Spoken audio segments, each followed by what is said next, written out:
Hello everybody out there in the internet world. We're doing a little co-review today. I'm Alex. And I'm Marlin. And this is the Movie Buff Reaction Channel. And the Movie Buff is not with us today. We're not sure where he is. Maybe pumping dumbbells, something like that. And so he wanted us to take over this one time. We're going to be reviewing the Nostalgia Critics 2009 review of the top 11 dumbest Superman moments. 10 wasn't enough apparently, but a big part of my childhood, I don't know, probably a big part of your adult life, you know, but I've also tried to get my own kids to watch the canon, the Superman canon, because I think it is part of American culture, just to have everybody be aware of, you know, these great films. Great films based on great comics. Okay, here we go. Hello, I'm the Nostalgia Critic. I remember it, so you don't have to. What can you say about the action-packed, family-friendly Superman movies? I love them. Well, most of them. Well, some of them. Two of them. But either way, they're part of the all-American icon that is Superman. Now, for as good as these movies get, and as bad as these movies get, they all have their fill of stupid, stupid moments. Now, I know they're supposed to be lighter and more friendly, but most of the time they just come off as logically idiotic. That's why I've compiled a list of the top 11 dumbest moments in the Superman film. Alright, let's see what he has. 11? Because I like to go one step beyond. One So, step. sit back and enjoy the top 11 stupidest Superman moments. Be interested to see how many come out of the first two, the ones he liked.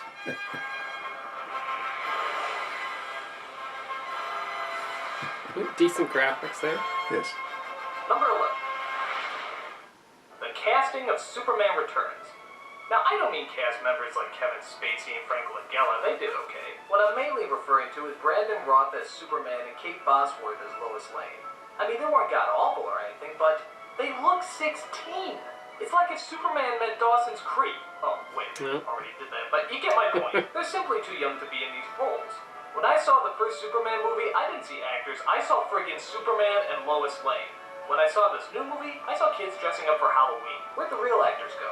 Sounds cheesy, I know. He's got a point there. It's almost like a prequel casting. I mean, both of them are supposed to be strong-willed, clever, and spunky characters. But here, it was like watching first graders holding hands at a school play. You didn't really buy it. It's a little alien. I guess the reasoning behind this casting was, despite his age, Brandon Routh did look an awful lot like Christopher Reeve. Well, if that's the reasoning, why didn't you hire this kid then? I don't know. Like I said, these two aren't horrible. They're just miscast. And when your protagonists look like people you'd ask to the prom rather than all-American heroes, something is definitely wrong. Personally, I think that's a load of crap. It was a little bit of a stretch. Number 10. The dumbass kid at Niagara Oh, Falls in Superman jeez. 2. Yeah, you remember this little moron? I mean, I know you gotta put people in perilous situations, but how dumb is this kid? And where the hell is his mother? It's a very good point. This was a traumatic moment in my childhood, Don't though. fall off into the waterfall, okay, honey? I lost 5 of your brothers that way.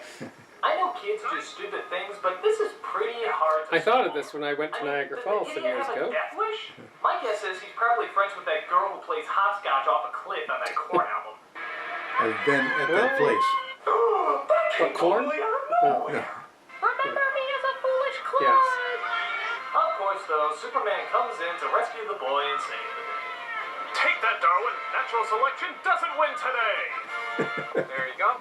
Again! No, I'm sorry. Only one ride to a customer. And if you try to commit suicide again, I'll kill you. Number 9. The romantic flying scene recap from Superman 4. Now, we all remember the flying scene from the first Superman. It was charming, romantic, and all that other mushy stuff. But when you try to recreate it scene by scene, that's just embarrassing. Okay, so it starts out with Superman wanting to talk to Lois about something important. Rather than just flying to her apartment like before, he decides he wants to fuck around with her a bit. Clark, things aren't that bad! Clark, stop! Clark!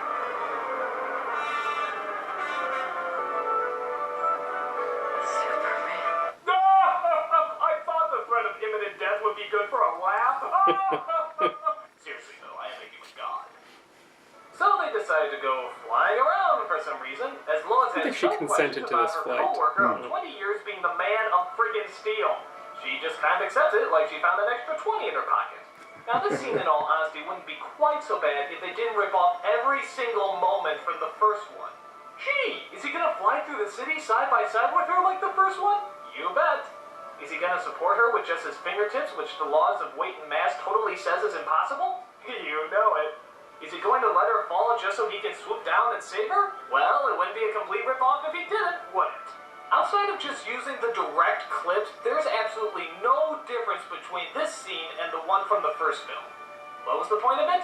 Who knows? Maybe it was just to take the number 9 It spot. was a novelty when it first happened. But it's daylight. That's got to be. Yeah. Yeah, oh, yeah, that's a big. Number It freshens You didn't it note up. that difference. The woman and the baby carriage from Superman Oh. 2. I'm sensing a pattern here that all mothers in Superman movies are complete morons. Lois included in the latest film too. How much more obvious can you freaking get? But this one takes the cake, as a large tower is about to fall on a woman and her baby. So what does she do? Absolutely nothing. No, Yeah, worse run. than nothing. She covers the child with her body. Yeah, that'll save you, you brainless bimbo! They're called legs. You move them back and forth to create a running motion. Look at this. At the rate the tower is falling, the way she's standing there crying, She only can had run about forward 10, and back 15 by now. seconds to run.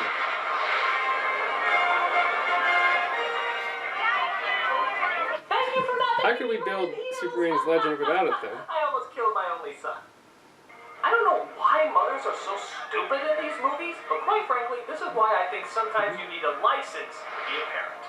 Like pets. I suppose so. Number 7.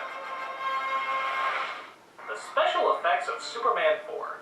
To the credit of the first 2 films, you could never see those wires that were holding him up. Superman 4? Not so much. Look at all these wire shots. They don't even try to cover them. Or how about the effects in the scene I just showed you a moment ago? Yeah, Lois is falling pretty fast there, isn't she? She's falling to the ground like a feather. And now how about this? You can actually see the black curtains that are supposed to be outer space. This is like an Ed Wood movie! How about this scene when he's carrying the Statue of Liberty? Wow, instant movie magic. And how about this one stupid blue screen shot that they keep using over and over and over again? You'd think as time went by, the effects would get better for these movies. But in Superman's case, it isn't the lead. I wonder we what the see. budget was Rather those for this thick, fourth one. bulging wires that constantly Seems keep like the getting in way. budget probably was This a looks little like a job more for sparse. Photoshop.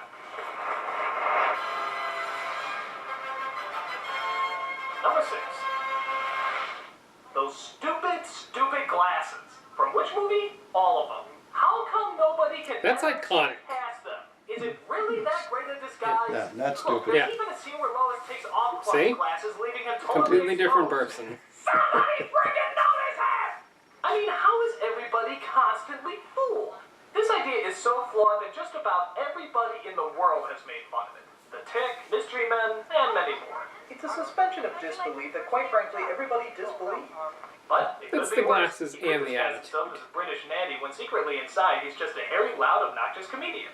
But that wouldn't be nearly as plausible, would it? Too soon. Clark Kent, if you can't see past his glasses, then quite frankly, you need glasses. And that's no shame. He wasted a Number number 5. on Yeah. The birth of Nuclear Man from All right. Superman 4. Now we're getting Now, into the first some thing I thought ridiculous when I heard Nuclear Man was that moments. weird Captain Planet spin-off, Captain Pollution. And to be fair, I wasn't really that far off. Nuclear Man was created from Superman throwing all the nuclear missiles of the world into the sun. Don't ask, it's a long story. As Lex Luthor gets a snippet of Superman's hair and uses its genetic material to make a clone. Don't ask, it's an even longer story. When the missiles are tossed with the hair inside, he gives birth to Nuclear Man. Alright, I'm actually willing to buy some of this nonsensical bullshit up to a certain point. And that point is, who is born with skin-tight spandex and a cape? What chapter of DNA genetic structure says that's possible? I mean, did he put a strand of Superman's costume in there as well? How does that work? Well, in any case, Nuclear Man's birthday suit is quite literally a suit, leaving us with all sorts of questions of implausibility. So, since you're born with an already fitted gay pride parade costume on, what are you gonna do? It is He-Man-ish. I have fun. Dressed like that, I'm sure you'll find it. Number 4. The opening of Superman 3. Talk about a movie that was already doomed from the start. First of all, look at these credits. All the Superman films began with the credits flying in space, with that kick-ass John Williams music. But this one, it looks like they were added in at the last minute. It's like that stupid Star Wars text option that Somebody comes thought it with was a good movie idea. editing software. And after that, it's pretty much just a half-assed Kind of, Laurel and Hardy. yeah, Star There's a guy Wars-ish. trench looking at a woman. A lady on rollerblades crashes into a hot dog cart. The hot dog cart knocks over some phone booths. A toy penguin is set on fire, which scares a little doggy that knocks a woman over carrying groceries. Did love the mousetrap. You get the idea. It's about as obnoxiously overblown as a comedy routine can get, looking absolutely nothing like a Superman movie. In fact, the title just passes by. You wouldn't even notice it. But how can you when a man confuses his walking dog for a road? Oh, Magoo, you've done it All white again. people are freaking idiots, right? A car speeds out of control, hits a fire hydrant, starts filling up with water. You figure that one out. As Superman comes in to rescue the guy from drowning in his own vehicle on dry land. This is like the dominoes of human misery. Seriously, all that's missing to top off this cliche comedic slosh is a fucking mind. Oh, you gotta be kidding me! This honestly does not seem real. I don't think there's enough wah-wah music to get us through this. I don't think there's enough good mime scenes in movies.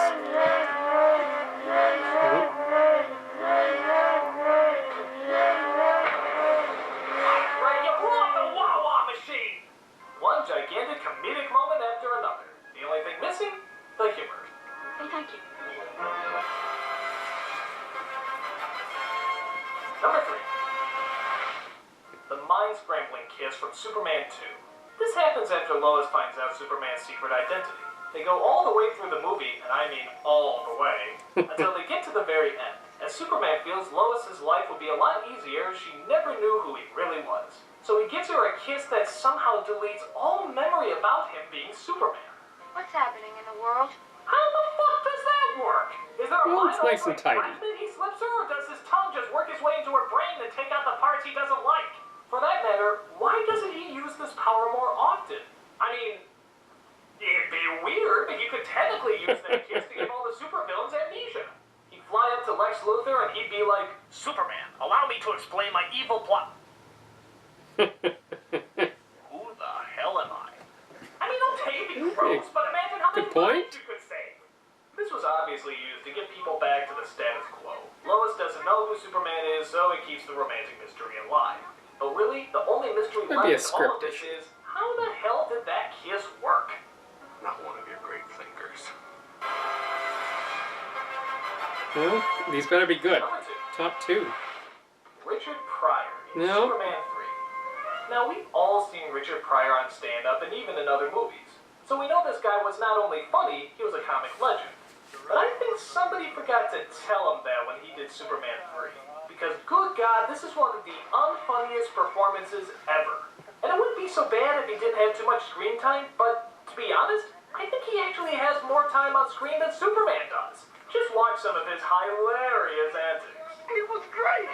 He was just flying around. He came just falling in the wind. And he landed right in the middle of this big plane. He said, right? And he checked everything out, right, with his X-ray vision before he did that. Dried up everything. Just like that. I'm talking about dried it up like the machines that they have in the men's rooms. You know what I'm talking about? The hot air comes out and you put your hands under there and you dry them off. Sometimes they don't work, right? Mr. Ross, it was the big...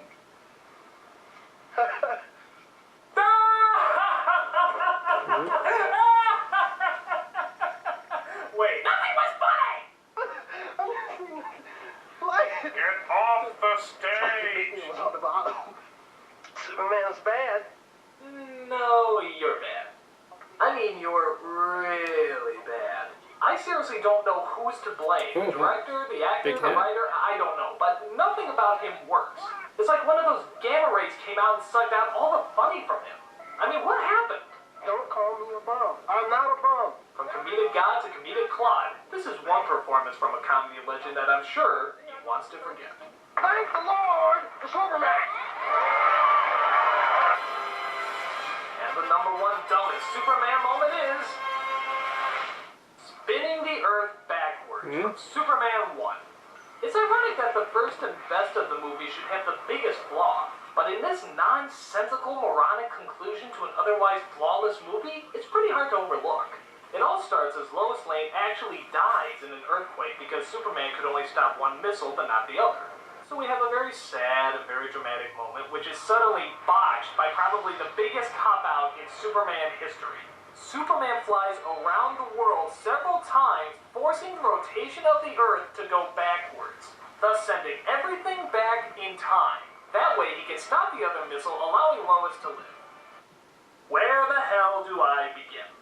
First, if you stop the Earth and spin it back in time, you wouldn't time travel. People would just fall off the friggin' thing. And everyone will fly off the face of the earth. Second, if Superman can Wrong. fly so fast that he could spin the Earth backwards, why the hell couldn't he just get both missiles then? Look, one will be there and one will be there. He passes them in like a nanosecond. Even you with your great speed couldn't stop both of them. No, he's just fast enough to fly around the Earth and change the rotation. Third, if he went back to save Lois, that must mean there's another Superman somewhere stopping the one other missile from before. So, really, shouldn't there be two Supermans flying around? I mean, where's the other one?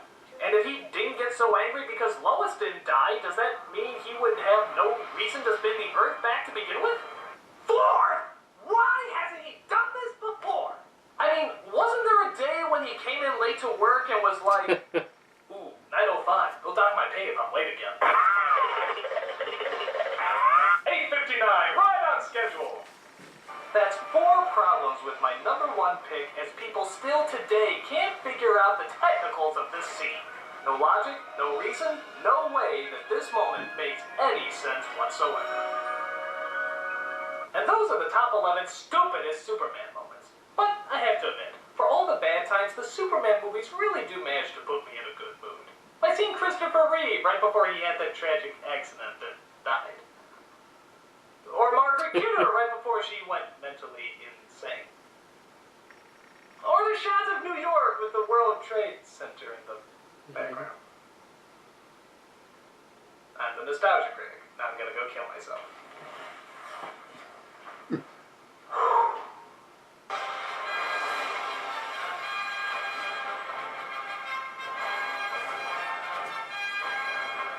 The films are owned by Warner Brothers. All right. Well, what do we think of his list? Hello, on the What? Dated. Ah, I think the list was fair. I think there were a lot of the scenes that came from 3 and 4, which were some of the weaker of the movies. So that was probably predictable. I guess I was a little surprised the sheer number of moments that they picked from 1 and 2. There seemed to be more there for movies that he liked and that I liked probably a little bit better, or a lot better, than the other 2 that remained. I guess I was surprised by that. some things were meant to be funny and not really Superman. You know, like all the dumb things that happened with the stuff. You know, the telephone booths and all that other kind of stuff, and that was dumb. And so that wasn't like, you know, bad acting or anything like that. It was just bad scripting. Yeah, that kind of series of scenes, and pretty much Superman 3 overall had a different vibe to it. It kind of reminds me of the current controversy around like the Solo movie, the Han Solo movie there, where some of the fans of Star Wars thought that the new direction that movie took was a little bit more, you know, lighter than some of the tone of the other, and it wasn't really faithful. I think they were probably just trying something different with this third movie and trying to get Richard Pryor, big name, in there, you know, and trying to make it a little bit more jovial, a little lighter to make him fit, but it just didn't work. I agree with that. Now, from the clips he showed, it was really dreadful humor. On the other hand, he probably didn't get to write his own lines. Right. He's a comedian. He creates, and if he's doing somebody else's lines, has to do it in a, and it wasn't his movie. Yeah. It wasn't his movie. You bring up a good point about how much of this is the scripting, you know, so it's hard to separate, you know, where the writers are from where the actors were, like the kiss scene there. I mean, when I remember watching that originally, I didn't, and I was also a kid, I didn't think that, oh, this is the stupidest thing, or even the Earth spinning around. Obviously, being a kid, you have a different sense of laws of physics and everything, but I didn't get a sense like this was a complete violation, and this is the dumbest moment that I've ever seen. So I think watching this in a different light as an adult, you can kind of start to separate the script issues a little bit more. You know, specifically in the Richard Pryor pieces, that's probably the movie where you see it the most. You know, The thing with Superman going around the world and then arriving at a time when he can take care of business. yeah, I always thought, to the extent that I ever thought about it, is that he was time traveling. The world kept on doing what it was, but he went back in time, Yeah. going around. He didn't try to stop the globe. He didn't change it for everybody. He just Yeah. changed it for his perspective so he could arrive back in time to save Lois. and I think we have to remember that these are superhero movies. Not everything in them is going to follow the laws of physics. I mean, I'm a Star Trek guy, and half the stuff that's in those movies, not possible, correct? You know, so I think we have to kind of really? separate the laws of physics from our movies, specifically movies that were made so long ago. You know, these movies are 100 years old at this point, Yes. and I think they were valiant efforts at the time. I think judging them on that regard, I think maybe a little harsh for the nostalgia critic. Yeah. Did you agree with his dumbest moment then, or did you have another moment in the list that you thought was dumber? I have one in my head that I think was definitely dumber than his number one. I can't. I would be interested to have you tell me what you think on that. For me, it was the birth of the nuclear man was probably, Yes. I would say that's probably, of all the ones that he presented in the top 11 list, for me, that's probably my personal dumbest moment. Well, I think the nuclear man character, for somebody who was supposed to be dynamically strong and powerful and evil, he was about as much that in his own way as Richard Pryor wasn't funny. Yeah. They both flopped. Yes. For different reasons. Yeah. And Nuclear Man was just, he was a zero. Yeah, that whole movie seemed to suffer from a lot of issues. And you can see it just in the clips that the Nostalgia Critic brought out here today. Probably a lot of, like I said, maybe a lower budget there for that particular movie than the rest. So you can definitely see it, a lot of the strings and the backdrops. You know, for a franchise that was just, you know, so ahead of its time when it first came out, it is surprising where it ended up. But it dwindled in its own momentum. It just slowed itself down. That's for sure. not uncommon with some franchises to have a lot of duds as they start pushing into the third and fourth movie for money. You know, we get the Nightmare on Elm Street and Friday the 13th movies that started to get more and more ridiculous as they went on, but oh well. I myself was not offended by the kiss. Mm-hmm. It's a superpower. Yeah. Cool. I mean, okay, we went this far. It's hard to explain, but yes, they do have the chemistry, but we got to get back to this, him being Superman and nobody knows. Smooch. Yeah. I think people should probably be a little bit more offended by the character of Margot Kidder, just in general, being such a weak character, but again, maybe a reflection of the times that a lot of the female characters weren't really made into strong characters. But They were not. Yeah. Interesting to see an appearance there by General Zod in the middle of there. I don't know if you caught that I did from not. my favorite Star Trek, Freudian slip there, Superman 2. So still the best movie, and he did make an appearance in that. So that was a nice little nod to that moment here in his review. I like the number 11. He just took time to say, they look like kids. Yes. Yeah. And that one, I liked how they pointed out, you know, the Dawson's Creek and the... Oh, wait a minute, they already did that with Smallville, right? Yes, yes. I guess that made me think just how much that this franchise has been expanded, twisted and turned, redone so many times. And we've got our own, you know, new franchise set going with the Superman movies, and how it's still... They're still pumping out Superman-themed films even here in 2019. I think that one makes me realize it more than any others, just how many iterations of Superman, not just even the characters that were playing Superman, but just how many different takes on this Superman story that we've had over time, you know? And then when they had the temerity to actually kill him, Yeah. people rebelled. Yeah. Trying to, you know, refresh the story a little bit, you know, but, oh well. So I appreciated the list as a whole. I think any Superman-themed content is good content. I think it was an entertaining list. I thought his humor served the video well. I don't know how you felt about the overall video, the overall list. He himself, Doug, did well. He's a little more laid back and just let the humor roll. Mm-hmm. He's not nearly as screechy as he is sometimes when he feels he that's really fair. is. And so this was almost a more relaxed. He enjoyed himself, and it looked like it just smoothed him out, and I appreciated that.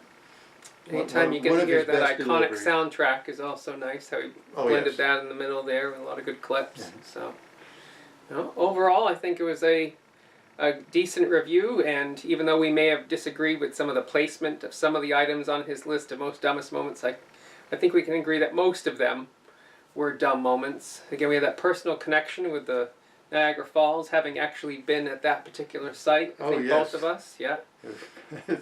I've been there. Maybe not in the honeymoon suite there, the other part of that, but we were at that railing where you get to see the falls. Yes. And again, I thought of that moment when I went there with my daughter several years back. The only thing I could say about that is when the kids started to fall, and the time lapse, he was falling very slowly. Mm-hmm. Yeah, Superman was still lacing up his boots by then. Yeah, and able to. Well, again, we have to suspend disbelief at a certain point. But for me, I don't see how. It's a pretty crowded place, middle of the daytime. I don't see how anybody else around didn't see this kid climb over the railing, and it took several, iterations of him grabbing onto the, letting go. Yeah. You would have thought somebody would have intervened before he fell. I think that could happen today, but.